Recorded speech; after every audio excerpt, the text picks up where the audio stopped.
In July of 2022, the official story was a tragedy. A continent suffocating under a record-breaking siege of heat, and a death toll that was shocking, specific, and climbing.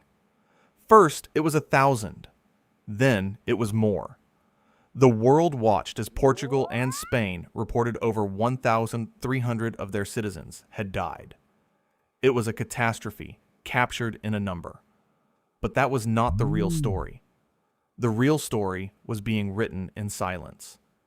In crowded city apartments without air conditioning. In overwhelmed hospital wards. In statistical models that were quietly tracking a continent-wide disaster far larger than anything the headlines were admitting. The real number wasn't 1,300. The real number, the one that scientists would later confirm, was 61,672. So, the question is not just what happened in the summer of 2022. The question is how a disaster 60 times larger than reported can hide in plain sight. And what does that silence tell us about the heat that is coming for all of us? It began as a meteorological certainty, a vast, slow-moving bubble of high pressure stalled west of the European continent. It acted like a pump, a monstrous atmospheric engine, pulling a plume of superheated air north from the Sahara Desert. This was not just summer heat. This was the breath of the world's largest desert, carried across the Mediterranean and unleashed on cities and towns completely unprepared for what was coming. The weather maps turned a deep, bruised purple, a color that meteorologists had rarely seen cover such a vast populated area. It was a climatological siege. On July 14, 2022, the town of Pinhão, in the heart of Portugal's Douro wine region, registered a temperature of 47.0 degrees Celsius. That is 116.6 degrees Fahrenheit. A new national record for the month of July, a number that belongs in Death Valley, not a European river valley. Days later, in France, the city of Beaulieu-sur-Dordogne hit 42.1 Celsius, 107.8 Fahrenheit, one of more than a dozen all-time temperature records to shatter in a single afternoon. The heat was not just a number on a screen. It was a physical presence. It warped steel. It baked soil into concrete, and it targeted the human body with an efficiency that no one was ready for. This is where the official story, the one with 1,300 deaths, takes shape. In the immediate aftermath, health authorities in Spain and Portugal did something that most countries do not.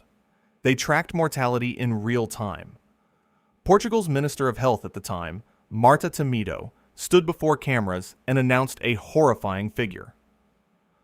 1,063 excess deaths in just 11 days between July 7th and July 18th. Her counterpart in Spain, Carolina Darius, oversaw the Carlos III Health Institute, whose daily monitoring system, known as MOMO, was flagging hundreds of heat-attributable deaths. Their preliminary count for a similar period was 829. It was these numbers, fast, raw, and terrifying, that formed the basis of the global headlines. Over 1,800 dead in the space of 2 weeks, just on the Iberian Peninsula. It felt like the absolute upper limit of the catastrophe. It wasn't. It was the tip of the iceberg. A year later, in the quiet of a laboratory, a team of epidemiologists published a study in the journal Nature Medicine. They weren't looking at daily reports. They were performing a continent-wide autopsy.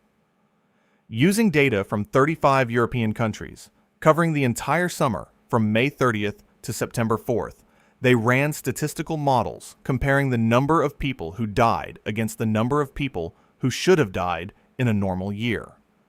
The difference, the excess mortality attributable to the heat, was staggering, not 1,800. The final peer-reviewed estimate was 61,672 heat-related deaths. Italy had the highest toll, with 18,010 dead. Spain, the country whose initial numbers seemed so shocking, actually lost 11,324 people. Germany lost 8,173. The initial headline number wasn't wrong. It was just tragically incomplete. It was like reporting the casualties from a single battle in a war that was being fought on 20 different fronts, all at the same time. Heat is the silent killer. It doesn't have the visual terror of a flood or a wildfire. It works from the inside out, causing dehydration, heat stroke, and cardiac arrest. It overwhelmingly preys on the elderly, the sick, and the isolated.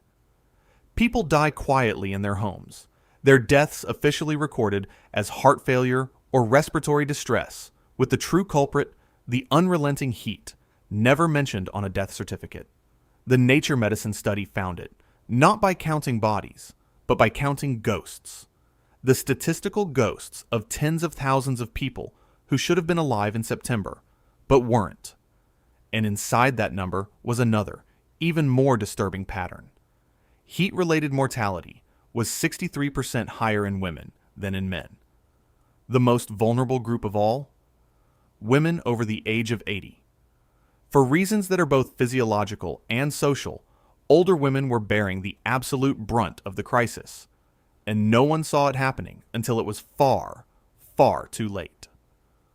Dr. Joan Ballister, the lead author of the study, delivered the verdict with chilling clarity.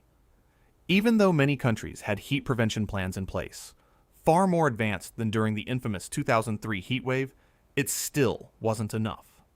The adaptation strategies available today, he stated, may still be insufficient.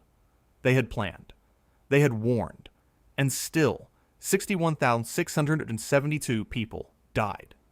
If the death toll was the silent story, the fire was the visible one. Across southwestern Europe, the landscape itself began to burn. The same Saharan air that was baking the cities had desiccated millions of acres of forest. It was a tinderbox waiting for a spark. In the Gironde department of France, near Bordeaux, that spark came twice. Two massive fires, one igniting in Landiras, the other in La Teste de Bouc, exploded almost simultaneously. These were not controllable forest fires. They were firestorms.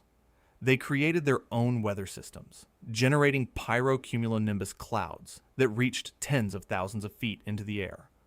They moved with a speed and ferocity that stunned veteran firefighters. By late July, the two fires had merged into a single, monstrous conflagration that consumed over 20,800 hectares. That's more than 51,000 acres, an area larger than the city of Lyon. More than 36,000 people were forced to flee their homes, evacuated from towns and campsites as a wall of flame hundreds of feet high bore down on them. Satellite images from the Copernicus program showed a scar of black and gray burned across the landscape, visible from space. In Spain, a fire in the province of Zamora was even larger, burning over 30,000 hectares and killing two people, a firefighter and a shepherd who was caught trying to save his flock. The fires were so vast and burned so deep into the soil that they became what are known as zombie fires. They would be extinguished on the surface, only to smolder underground for weeks in the hot, dry peat, reigniting without warning when the winds picked up again.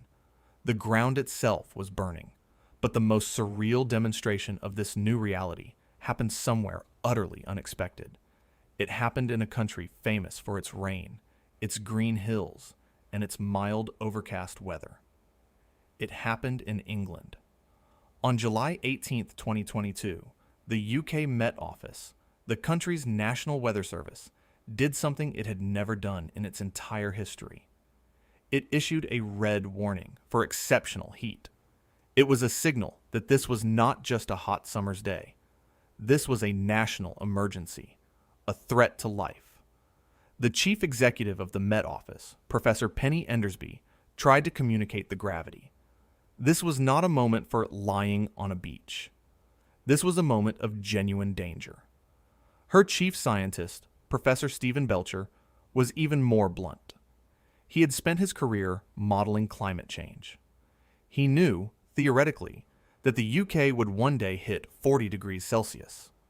His own organization's projections in 2020 suggested it was a possibility by 2050. The future arrived 28 years ahead of schedule. On July 19, 2022, a weather station in the village of Coningsby, Lincolnshire, recorded a temperature of 40.3 degrees Celsius, 104.5 degrees Fahrenheit. The United Kingdom had broken the 40-degree barrier for the first time in recorded history. It wasn't just Coningsby. That day, at least 34 separate locations across the country broke the previous all-time UK temperature record of 38.7 degrees. A statistical impossibility had just become a terrifying reality. I wasn't expecting to see this in my career, Professor Belcher later admitted, and the country started to break. The United Kingdom is a nation built for mild, damp weather. Its infrastructure was engineered for a climate that no longer exists. On July 18th, a runway at London Luton Airport began to melt. The asphalt, not designed to withstand such extreme heat, softened and buckled, forcing all flights to be suspended. At the same time, the runway at RAF Bryce Norton, a major military airbase, also failed. The railways fared no better. Across the country, steel tracks expanded and warped in the heat, a phenomenon engineers call buckling. Network Rail issued a do not travel warning for much of the country, as train services were canceled wholesale. The nation's transportation skeleton was failing, but the true shock came from the suburbs of London. On July 19th, as temperatures peaked, grass fires began erupting across the city's dry, parched outskirts. In the village of Wennington, on the eastern edge of London, one of these fires jumped from a field into a row of houses. The scene was apocalyptic. Homes exploded into flame. Gardens were incinerated. A historic church was surrounded by fire. This was not a forest. This was a suburban street, burning with the ferocity of a California brush fire. The London Fire Brigade declared a major incident. They received over 1,600 emergency calls that day, experiencing their busiest 24-hour period since the Second World War. Firefighters described conditions as unprecedented, racing from one inferno to another as a city built for drizzle suddenly found itself confronting a landscape of fire. A psychological barrier had been broken. The heat wasn't just an abstract number or a problem for Southern Europe anymore. It was here. It was burning down houses in London. It was grounding flights. It was demonstrating, in the most brutal way possible, that no nation is immune. And as the cities burned, the rivers began to die. The heat wave was not an isolated event. It was an accelerant, poured onto a continent, already gripped by a severe and deepening drought. Major arteries of European commerce were drying up. The River Po, Italy's longest river, was experiencing its worst drought in 70 years. Vast sections of it simply disappeared, leaving behind a cracked, barren riverbed. The Rhine River, a critical shipping channel running through Germany, saw its water levels drop so low that cargo barges could only be partially filled, threatening to paralyze supply chains for everything from coal to grain. And from the drying riverbeds, a warning emerged. In the Elbe and Rhine rivers, receding waters began to reveal stones carved with messages from centuries ago. They are known as hunger stones. German, Hungerstein. These are rocks placed on riverbanks during historic droughts by people who wanted to leave a message for the future. One of the most famous, dated 1616, carries a chillingly simple inscription: Wenn du mich siehst, dann weine. If you see me, then weep. It was a warning from the 17th century about famine and hardship, reappearing in the 21st. A message from a pre-industrial past about a post-industrial future. The stones were a coincidence. The science was not. Just 9 days after the UK hit 40 degrees, a group of scientists from the World Weather Attribution Initiative published a rapid analysis. Their mission is to answer one question: what was the role of human-caused climate change in extreme weather events? Their findings on the UK heatwave were unequivocal. Dr. Friederike Otto, a co-founder of the group, announced that climate change had made the record-breaking temperatures at least 10 times more likely. An event that would have been extremely unlikely in the climate our grandparents grew up in had now become a distinct possibility. The models, she warned, were actually underestimating the reality. We are seeing more and more record-breaking heat waves causing extreme temperatures that have become hotter, faster than in most climate models, she stated. The reality was proving to be worse than the projections. The United Nations Secretary General, Antonio Guterres, watching the continent burn, did not mince words. He saw the fires, the heat, the dying rivers, and delivered one of the starkest warnings of his tenure.